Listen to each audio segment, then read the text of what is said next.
जय देवभूमि, जय मनसा देवी। मैं आज उत्तराखंड देवभूमि उत्तराखंड के कॉर्बेट नेशनल पार्क रामनगर के लक्ष्मीपुर बनिया गांव पर हूं और यहां पर जो है मैं प्राचीन मनसा देवी मंदिर के बारे में बताना चाहता हूं आपको। ये जो मनसा देवी का मंदिर है काफ़ी पौराणिक है और बहुत ही सिद्ध मंदिर है।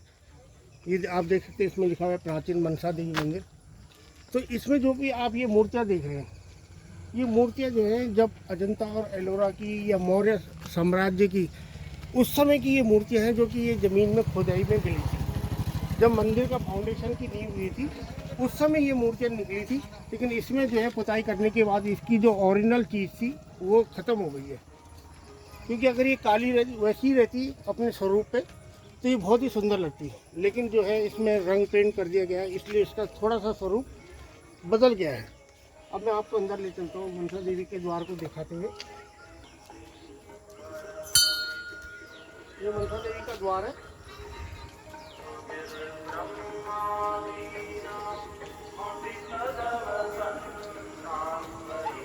माँ मनसा देवी का ये द्वार है, ये पुनर्निर्माण हुआ है। वैसे ये बहुत ही पौराणिक और सिद्ध मंदिर है मनसा देवी का।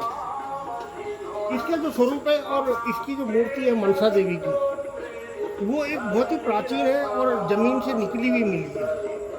अब आप देखिए इसके खम्भों को, इसके द्वार पे जो खम्भे हैं ये भी बहुत पौराणिक है और इसमें जो हस्तशिल्प है, ये गढ़ाई हुई है, ये बहुत ही पुरानी है और इसमें देवी देवताओं की तस्वीरें बनी हुई हैं। इस तरह की दोनों तरफ के द्वारों पर है। अब हम देखते हैं इसके आगे।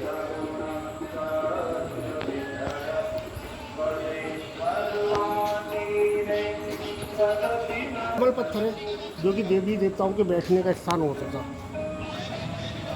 जिसमें माँ लक्ष्मी और विष्णु जी लक्ष्मी नारायण का यह स्थान होता था, जो कि बैठने की बनाई जाती थी। तो ये उस समय की कलाकृति है।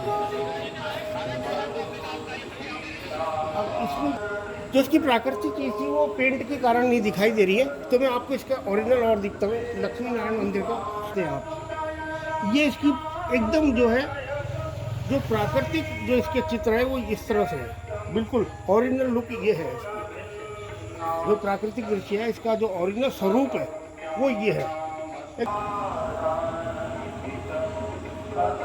यहाँ से मनसा देवी के मंदिर के प्रांगण का प्रारंभ होता है और ये जो गणेश जी की मूर्ति है ये भी ओरिजिनल पत्थर का ओरिजिनल स्वरूप है एकदम। अब इसमें पेंट कर दिया गया है तो एक स्वरूप को उभार दिया गया है। अब दानी दाताओं ने जो है ये नई मूर्तियाँ लगाई हैं। ये तो इसी समय की संगमरमर की मूर्तियाँ हैं। लक्ष्मी नारायण मंदिर आपको सबसे पहले मैं अब ये गेट से भव्य दरबार का मुख्य द्वार है और माता का दरबार में मैं आपको दिखाता हूँ।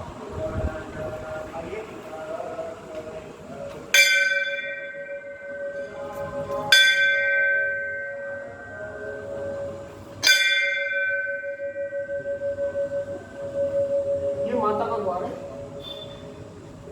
माता का मंदिर है ये। अब आप आइए, मनसा देवी का मंदिर है।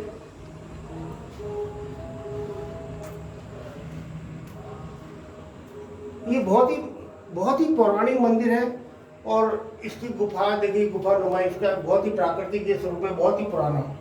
ये ओरिजिनल स्वरूप है पहले का। अभी टाइल वाइल वगैरह इसने बाद में लगाई है, टाइल और इसका स्वरूप। अब माता के दर्शन कीजिए आप।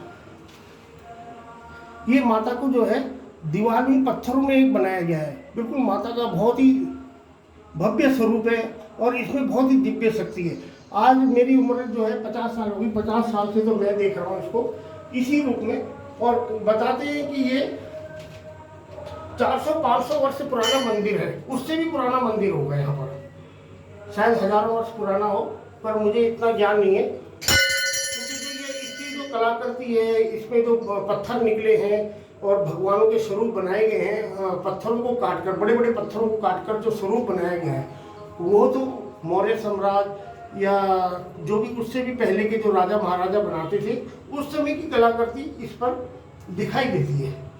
अब मैं जब इसका पुनर्निर्माण किया गया था उस समय ये थोड़ा सा बदलाव करा इसके स्वरूप में, लेकिन फिर भी जो भी इसकी जमीन जब पुनर्निर्माण किया था उस समय इसकी खुदाई करी थी फाउंडेशन की, तो उस समय ये शिवलिंग भी निकले थे।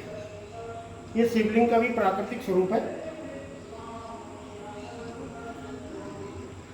और इस प्रकार हम अब माता के दरबार से माता के दर्शन करके हमने दिखाया यहाँ पर। अब हम दिखाएंगे आपको प्राकृतिक शिवलिंग।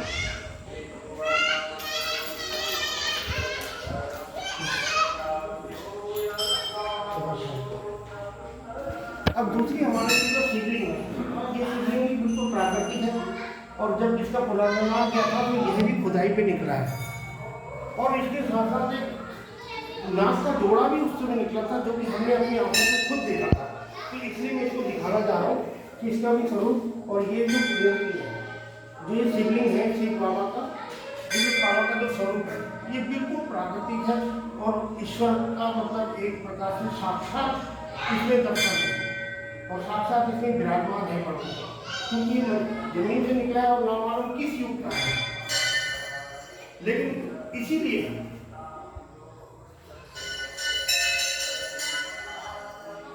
देवभूमि को जो है उत्तराखंड को देवभूमि के नाम से जाना जाता है, क्योंकि यहाँ पर जगह जगह में ईश्वरीय प्रकृति के द्वारा भी और ईश्वर के द्वारा भी जगह जगह दर्शन होते हैं। और कहीं भी ये स्वरूप निकल पड़ते हैं और साथ साथ इन पे बहुत ही एक प्रकार से शक्ति होती है। और इनके जो भी मन्नत मांगी जाती है वो पूरी होती है। इसीलिए आज पूरा विश्व जो है उत्तराखंड दर्शन कर आता है और भक्तों की जो भीड़ होती है और मन्नतें मांगने उत्तराखंड ही आते हैं। दक्षिण भारत और उत्तर भारत उत्तराखंड में देव स्थान ही माना जाता है और देवों की यहाँ साक्षात जो है उनमें विराजमान है। अगर सच्चे मन से अगर आप उनकी मन्नत मांगो तो वो जरूर पूरी होती है। और मैं आपको फिर दिखाना चाहूँगा कुछ पौराणिक यहाँ पर मूर्तियाँ। ये स्वरूप भी जो है गणपति बापा का, ये भी ओरिजिनल रूप निकला है। और ये देखिए यहाँ पर भी ये स्थापित करे गए हैं। तो ये पत्थर भी जो है यहाँ पर जो भगवान के स्वरूप है, यह भी एकदम प्राकृतिक है, इसमें कुछ भी छेड़छाड़। ये देखिए इसमें चारों तरफ जो है स्वरूप बनाए गए हैं। इसके बिल्कुल चारों तरफ हर प्रकार की चारों दिशाओं में चारों मूर्तियाँ हैं। अभी आपने देखे थे प्राकृतिक स्वरूप में और देवी देवताओं की तस्वीरें, और अब जो है ये आधुनिक काल की मूर्तियाँ इस मंदिर पर है। मैं सभी लोगों से विनती करना चाहूँगा कि यहाँ पर अगर रामनगर में अगर आप घूमने आएँ या किसी रिश्तेदारी में आएँ तो यहाँ मनसा देवी के दर्शन करने जरूर आएँ, क्योंकि यहाँ तो ना यहाँ पर भीड़ है ना इस प्रकार का कोई लाइन है। माता के दर्शन सुगम और सरल हो जाएंगे और बिल्कुल शांत एरिया है। आपको शांत भी स्थान मिलेगा, यहाँ पर बहुत शांति प्राप्त होगी और माता के दर्शन बड़े आराम से होंगे। और ये देखिए इधर का रास्ता का इधर गेट, ये अब ये है बाहर जाने का रास्ता। तो मैं सभी से विनती करूँगा माँ मनसा देवी आप सबकी रक्षा करें और मनसा देवी की कृपा से आप सबका कल्याण हो। जय माँ मनसा देवी की जय।